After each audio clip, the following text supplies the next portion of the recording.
So here at the HBI 2022 conference, I'm joined now by Andreas Ludowig, who is the CEO of Kinios. Now you're building a networked outpatient orthopedic group in Germany, and you're quite new, just a year old. So what's this all about? What are the drivers in this market? Okay, there has been a quite fair level of consolidation in the outpatient sector in Germany in the last years, but also the orthopedic sector so far hasn't been consolidated at all. That's because orthopedics are quite different to ophthalmology or radiology, where especially PE-backed buy and build models have emerged over the last 6 or 7 years.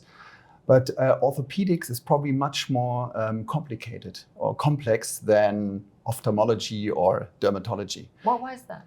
The reason is, for example, in ophthalmology, the inpatient surgery cases are pretty much like 95% is the same type of procedure. It's a cataract surgery. In orthopedics, you have all levels. You have the knee, hip, hand, elbow. It's more complex. And you have a lot of conservative and inpatient procedures to be done. So therefore, the level of services is much more, it's broader and more complex. And that's why probably, especially PE-backed buy and build groups have actually been shied away or have been shying away from the orthopedic sector. But now, since the level of consolidation is pretty high in dentistry, ophthalmology, and so forth, now they're going into orthopedics. And Kinios has probably been the first group which actually started this consolidation actually a year ago in a greenfield approach. And actually now it's going pretty well. What about the reimbursement then? Because if you've got something in an outpatient setting or an inpatient setting, the tariffs are different.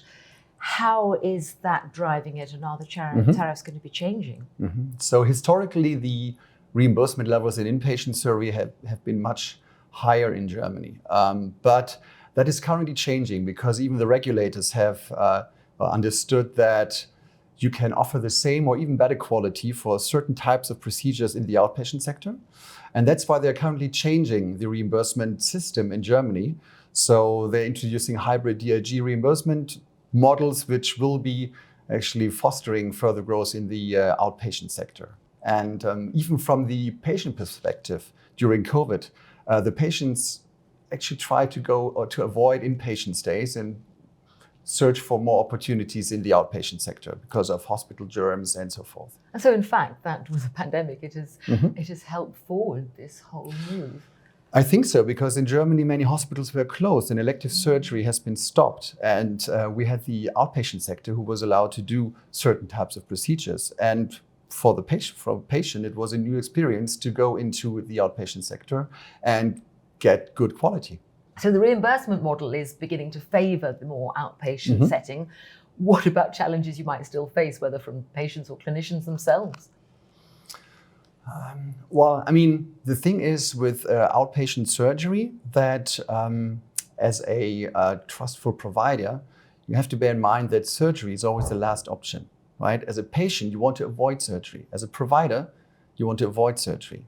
As an inpatient provider, you only have surgery. So therefore, offering a broad spectrum of all treatment alternatives, you should have a balanced portfolio of conservative treatments and surgical treatments, because then you will be able to keep the patient within your system. And that's what, at the end of the day, even the patient wants. He does not want to be sent to different places in city. He wants to be in one place. And he wants to be offered those treatment opportunities which are not surgery in the first place. Thank you so much for those insights. Lovely to meet you, Andreas Ludowig Pleasure. of Kinios. Thank you so much. Thank you.